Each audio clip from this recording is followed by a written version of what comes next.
Hello and welcome to the Mart report on politics on this beautiful but rather chilly election day.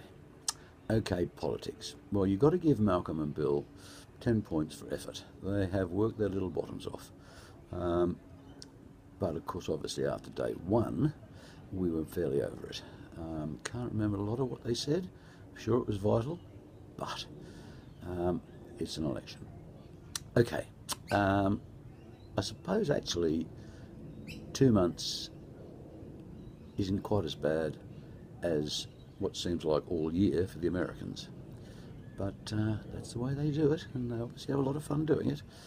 Lighting's terrible. Okay, so politics. One of the things Malcolm said was, if you want less of something, you tax it more. Now, we smokers find this just a bit hard to take, as we actually benefit the economy by 8 billion and cost less than $500 million. That doesn't seem terribly fair, does it? Never mind, such as, we've just heard, the first vote has been counted in Toongabbie West, and this is for Labor. This indicates a 5% swing to the left, and if this trend is followed, well, a Labor person will probably get in. Okay, back we go. Now, have you ever watched the parliamentary question time and thought, I must have turned on the wrong channel. This is the kids' show, surely. Could we have a bit more maturity from our politicians? Right. Okay. Now, on the topics, we have things like submarines. Do we need submarines? I thought that drones were the go. $50 billion? Not sure about that one. So, when we talk about jobs and growth, which we've been talking about, we've just lost a car industry. 10,000 jobs gone, and obviously not a lot of growth. But in their wisdom, somebody thought it was a good idea. Second vote's just been counted in Toongabbie West, and this is for the Liberal Democrats, which will give us smokers a bit of a hand up. But this indicates a 50% swing to the right. If this trend is followed, well, who knows who's going to get in. Right, so surpluses and deficits.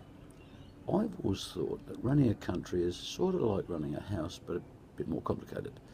But the basic idea surely would be, if it's just a house, to have a little bit in your savings, try and keep your credit card down to zero, and that way you can go and buy something when you can afford to buy it, not borrow billions from other people, and if you're a country, and therefore pay heaps of interest, which couldn't be good. So I reckon the quicker we get the surplus, the better.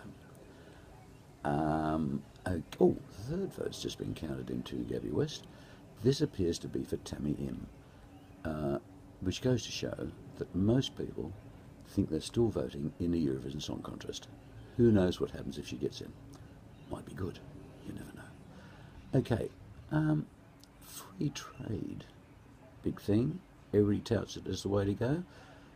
But back in the day, when we had tariffs, we were driving our own cars with a few imported cars.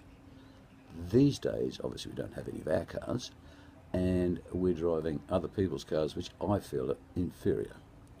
And that goes for the whole range of manufacturing. Manufacturing industry, gone. Not good. Okay, now I think that's really about it.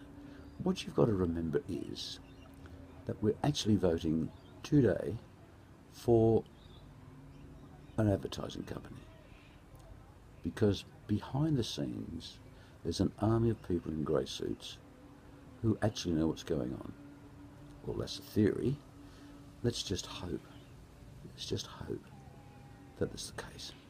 And with that cheery thought, have a happy election day, be very kind to yourselves, and I'll talk to you later.